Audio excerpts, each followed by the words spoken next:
Hi, I'm Nikki Rodriguez, MD. I'm a family physician at Norman Regional Hospital. In this video, we will go over when you should get your flu shot and why you should get it. First of all, I want everybody to know that the flu vaccine is very important to do. Some people will get the flu vaccine and never get the flu, and some people will get it and get the flu. I just want everybody to understand that. And it's important because we have to remember when we get the flu shot, even though many of us are healthy, it's known that when you get the flu shot, that you are less likely to spread it to, say, your grandmother or the newborn baby that's around. But what we're trying to prevent when we get the flu vaccine is seeing a doctor. And we do know once you get the flu vaccine, you're less likely to see a doctor. The ones who end up, and this is very sad, the ones who end up having serious cases that end up being hospitalized or ER visits, many of them, the majority are unvaccinated.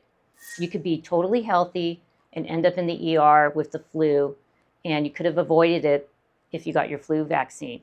So that's one thing I really push with like a lot of my patients is that even though you feel well today, why am I asking you to get a flu vaccine? It's because I don't want to see you in the emergency room or even in a doctor's visit needing to get treatment for it or even hospitalization. Flu season is right now. It's going to be robust in October, November. I think the most we're going to see is probably December, January. It starts to decrease in February. By March and April, there's very few cases. So that's why we want to get our flu shot by the end of October, because we want to be ready for that big influx of flu and realize that when we have that protection that we're less likely to get it. Let's try to get our flu shot before our big gatherings. So that means, say, Halloween festivities, especially Thanksgiving, and of course the holidays that come up, especially at the end of the year with New Year's. So we have evidence-based medicine supporting vaccines. The American College of Pediatrics, the American College of Internal Medicine, and family physicians support getting the flu vaccine every year annually. So the treatment for the flu is Tamiflu and also Xofluza. Your doctor has to give that to you or provider in a prescription. That's not over the counter, but there are symptoms that you can treat over the counter for the flu. One important point to mention is that say you got the flu shot and you end up getting the flu, it is going to be a much minor version of it.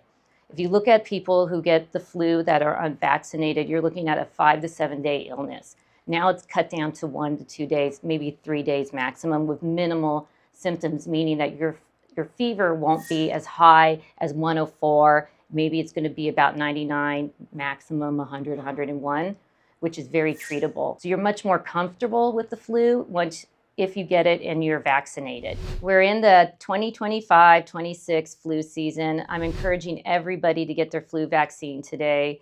And we have places to get it. We will let you know where you can get it if you cannot find it, especially for the younger ages. Remember, your pediatricians have it, your family doctors, your local pharmacies. So a lot of people are afraid to get the shot, but it's really actually a 2-second process. You walk in, you'll get the flu shot, and then afterwards you may have a little discomfort, but it goes away pretty quickly. Personally, I really believe that you all should get the flu vaccine. When I was 18 years old, my first year of college at UC San Diego, I was living in the dorms, and I came home and I was really sick. I had a horrible headache. I couldn't get out of bed. My fever was 104. My parents rushed me over to the emergency room, and I was actually admitted to the hospital. It ended up being the flu, which is very treatable, but that taught me a lot. I think that's why I ended up being a doctor. One of the reasons is that I don't want anybody else to have to go through what I went through, because this is a preventable illness. All I had to do was get a flu vaccine.